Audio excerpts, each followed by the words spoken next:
জনগণনা নিয়ে কোর্টের পর্যবেক্ষণ প্রসঙ্গে এখন কে কত ভালো ডিম মারতে পারে সেটা দেখা যাচ্ছে। পারলে ছোট শিশুর মুখে ডিমটা তুলে দেবেন বললেন মদন মিত্র। কোনো ইগো নেই, মানুষের পাশে থাকবো। এইটাই আমার যখন স্যারকে এমপ্লয় করার চেষ্টা হলো, তখন আমরা দেখলাম যুদ্ধকালীন তৎপরতায় 50 লাখ 70 লাখ 90 লাখ বাড়বে। তখন কিন্তু ইনফ্রাস্ট্রাকচার বেরিয়ে গেল। কোর্ট যা বলেছে নিশ্চয়ই আমি তাকে সম্মান করি, জনগণনা করতে সময় লাগবে, এগুলো লাগবে, কিন্তু তার সঙ্গে আপনি ডে টু ডে ওয়ার্কটা বন্ধ করতেন না। আপনি একটু ঘুরুন বস্তিগুলো, স্লাম এরিয়া, কি করবে?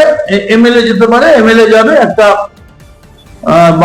বারমুডা পরবে, একটা গেঞ্জি পরে, দুটো নিয়ে ফটো নিয়ে এতে ছেড়ে দেবে, রিল করে ছেড়ে দেবে, ইনস্টায় ছেড়ে দেবে। এর আগে যখন অবস্থা হয়েছিল তৃণমূল আমলে, আমি ব্যক্তিগত এই জলের মধ্যে নৌকো নিয়ে তার উপরে সিঁড়ি লাগিয়ে, কারণ মেয়েরা দোতলা থেকে নিচে নামতে পারছিল না, কারণ সমস্ত বাথরুম টাথরুম নিচে সব জলের করে। আমরা কাঁধে করে 20 লিটারের বোতল নিয়ে একে অপরকে ধরে মই নিয়ে দোতলা 3 তলা গুলো আদর্শনগর, নগর এসব জায়গায় এটাই জানতে পারবে এই বিষয়ে। কিন্তু এখন আজকে ওটা করতে গেলে ওই একটু আগে যেরকম বললেন যে ওই তলাতে একটু মইটা টেনে দেবে।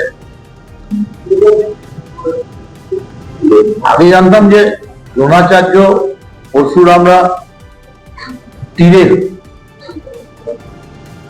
হলুদ শিক্ষা দেয়, এখন স্পেশাল ডিমের উপরে একটা রিসার্চ ক্লাস দেওয়া হচ্ছে, কে কত ভালো ডিম মারতে পারে। তো অবশ্যই ভদ্রলোকের ছেলেরা নিশ্চয়ই ডিম মারছে না, লেখাপড়া জানা ছেলে ডিম মারবে, পারলে একটা ছোট্ট শিশুর মুখে ডিমটা তুলে দেবে।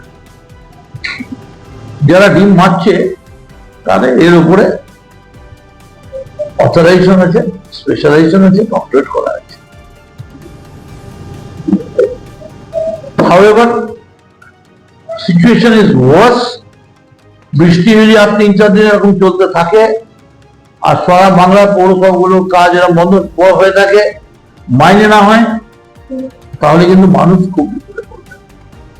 I am appealing to the Chief Minister as well as the President of the ruling party to kindly intervene immediately. Okay?